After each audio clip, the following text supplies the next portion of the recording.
नमस्कार, country inside news का digital platform देख रहे हैं। हम पटना जेडीयू प्रदेश कार्यालय में हैं और आज हम इसलिए पहुंचे हैं कि एक खबर दिल्ली की लुटियंस में बड़ा जोरों से चल रही है। आदित्य ठाकरे मुंबई से दिल्ली पहुंचे थे। उन्होंने राहुल गांधी से मुलाकात की, अरविंद केजरीवाल से मुलाकात की। उसके बाद सीधा मीडिया कर्मियों से कहा, मैं भी कभी एनडीए का सहयोगी हुआ करता था। जो हाल मेरा हुआ, जो मेरे दल का हुआ, वही हाल नीतीश कुमार का होगा। नीतीश कुमार के साथ बेहद करीब से काम करने वाले जेडीयू के सीनियर प्रवक्ता डॉक्टर निहोरा प्रसाद यादव हमारे साथ हैं।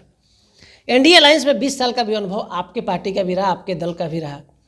सर, क्या लगता है आदित्य ठाकरे ने जो आज दिल्ली में बयान दिया है, उस पर आपका क्या पहला प्रतिक्रिया होगा? अभी बहुत बच्चा है वो राजनीति में। जैसे तेजस्वी यहाँ बच्चा हैं, वैसे ही महाराष्ट्र में आदित्य ठाकरे बच्चे हैं। राजनीतिक अनुभव नहीं है। अब किसको कौन महाराष्ट्र में धोखा दिया वो तो वही बता सकते हैं। लेकिन मैं इतना जानता हूँ कि आदरणीय प्रधानमंत्री जी का जो कमिटमेंट है होता है, उससे वो अलग नहीं जाते हैं। और बिहार की चिंता क्यों कर रहे हैं? वो अपने प्रदेश की चिंता करें। बिहार बिल्कुल मजबूती के साथ एनडीए चल रहा है और कोई कुछ एनडीए को बिगाड़ नहीं सकता है। बिहार में जो बिगाड़ने की कोशिश करेगा वह स्वयं बिगड़ जाएगा। कांग्रेस पार्टी हो चाहे जो भी इंडिया अलायंस के दल हैं, सभी की नज़रें नीतीश कुमार पर फिर से टिक गई है। सर, देखिए, नीतीश कुमार ऐसे नेता हैं कि नरेंद्र मोदी जी के बाद छवि के मामले में दूसरे नंबर के नेता आदरणीय नीतीश कुमार जी हैं। हमारे प्रदेश में स्वर्गीय जननायक कर्पूरी ठाकुर स्वच्छ छवि के जिस प्रकार नेता थे, जिनको हर वर्ग के लोग सम्मान करता था और इतने ईमानदार व्यक्ति थे, उसी पद चिन्हों पर नीतीश कुमार भी अपने छवि को ही बनाने का काम किया, ईमानदारी को भी मेंटेन किया और विकास में बिहार को किया। यह बहुत कम नेताओं में मिलता है जो नीतीश कुमार जी में है। बिहार कांग्रेस पार्टी के प्रदेश अध्यक्ष डॉक्टर अखिलेश सिंह केंद्र में मंत्री भी रहे हैं। बजट आने के बाद कहा, उनका लगातार उनका बयान आ रहा है, उनके दल का बयान आ रहा है कि बजट के रूप में बिहार को झुंझुना मिल गया है। क्या कहेंगे इस पर? इनको कुछ पता लगता है अखिलेश जी को? कांग्रेस के अध्यक्ष बन गए, बिहार में भी हेल्थ मिनिस्टर थे। आज शरद पवार यहाँ इनको दिल्ली में चलने ही नहीं देता था, तो लालू जी के हाथ गोर पकड़ के पैरवी कराया कि फिलवा मेरे पास भी आवे। तो ये बजट का मतलब समझते हैं। बिहार को पिछले बजट में भी मिला पैसा और इस बजट में भी जिन जिन परियोजनाओं के लिए पैसा मिला, यानी मखाना बोर्ड, ये मामूली चीज़ नहीं है। मिथिला के इलाके में जो पहले से मांग हुआ करता था कि मखाना को प्रोत्साहित किया जाए, इसके लिए बोर्ड बनाया गया बजट में। ये अखिलेश जी क्या जानने गए? यानी ग्रीनफील्ड एयरपोर्ट 3 दिया गया बिहार को, ये अखिलेश जी क्या जानने गए? यानी एक नहीं, कई ऐसे योजनाओं में पैसा दिया गया, बजट में प्रोविज़न किया गया।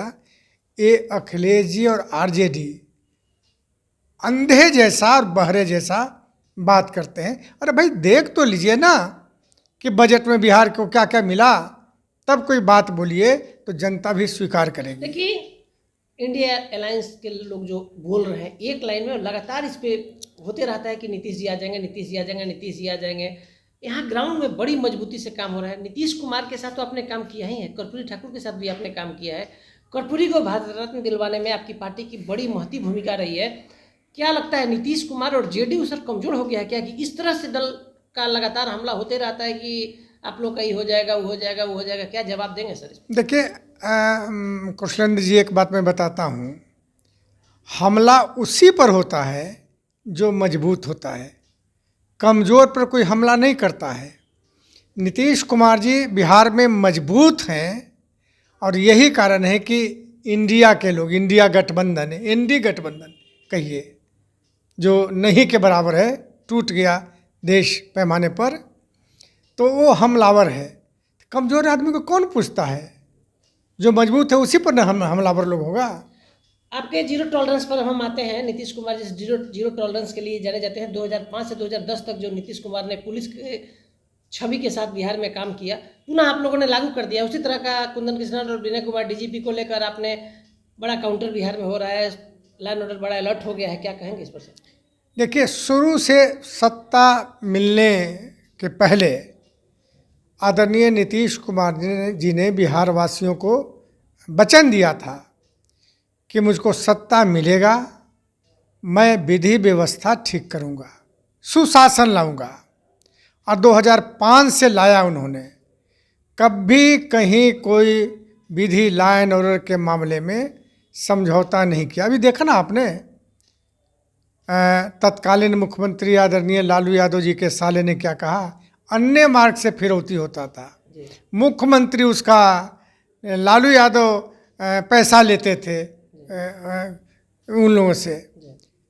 तो कम से कम नीतीश कुमार जी ने साबित कर दिया कि अपराधी किसी जाति, किसी बिरादरी, बड़ा हो या छोटा हो या कोई प्रिविलेजेड क्लास का भी हो, तब भी कानून के सामने नहीं बचेगा।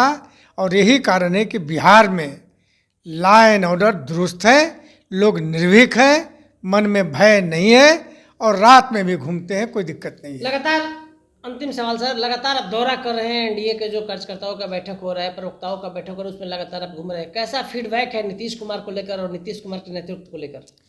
देखिए, नीतीश कुमार जी ने बिहार के लोगों को आस्था है, चूँकि जो उनके कार्य प्रणाली या कार्य पद्धति है उसको बहुत करीबी से बिहार के लोगों ने देखा है और आगे भी देखना चाहते हैं लोग।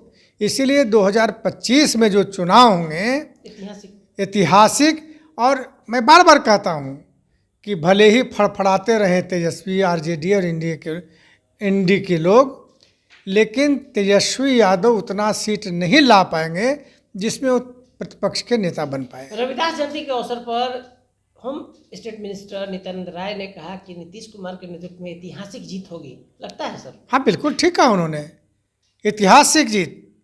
यानी 5 से जो 10 का जो चुनाव हुआ, उसके बाद चुनाव हुआ, उससे बड़ा मैं कह रहा हूँ कि नेता प्रतिपक्ष का पद भी तेजस्वी को नहीं मिल पाएगा। तो आदित्य ठाकरे को जेडीयू की औकात बताते हुए अखिलेश सिंह को भी जवाब दे दिया। तेजस्वी यादव को याद करते हुए बड़ी बात कह दी। सुभाष यादव ने जो लगातार 2 दिन से पॉलिटिकल हॉटकेक बने हुए, उनका नाम लेते हुए कह दिया कि नीतीश कुमार के सुशासन के राज में सीएम आवास अपहरण और फिरौती वसूलने का अड्डा नहीं रहा है। सुशासन लागू कर दिया गया है बिहार में और ऐतिहासिक और प्रचंड जीत होने जा रही है जेडीयू का 2025 में। 2005 और 2010 से भी बड़ा जीत का दावा डॉक्टर निहोरा प्रसाद यादव ने कर दिया है। नीतीश के बेहद करीब रहे हैं, कर्पूरी ठाकुर के साथ भी इन्होंने काम किया है, बड़ा दावा जेडीयू की तरफ से कर दिया गया है। साथ ही एक बड़ी बात कह दिया है कंट्री इनसाइड से, जेडीयू कमजोर नहीं है, बड़ा दावा। सर, कमजोरी की जो बात होती है सर, कमजोर नहीं ना सर? कमजोर अगर रहते तो लोग हमला क्यों करते हैं हम पर?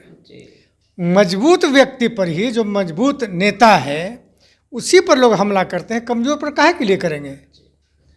तो नीतीश कुमार की ताकत को भी डॉक्टर निहोरा प्रसाद यादव ने बता दिया। जेडीयू कमजोर नहीं है, बड़ा दावा 2025 चुनाव जीतने के लिए। हमारे सहयोगी सन्नी के साथ कौशलेंद्र, पटना से।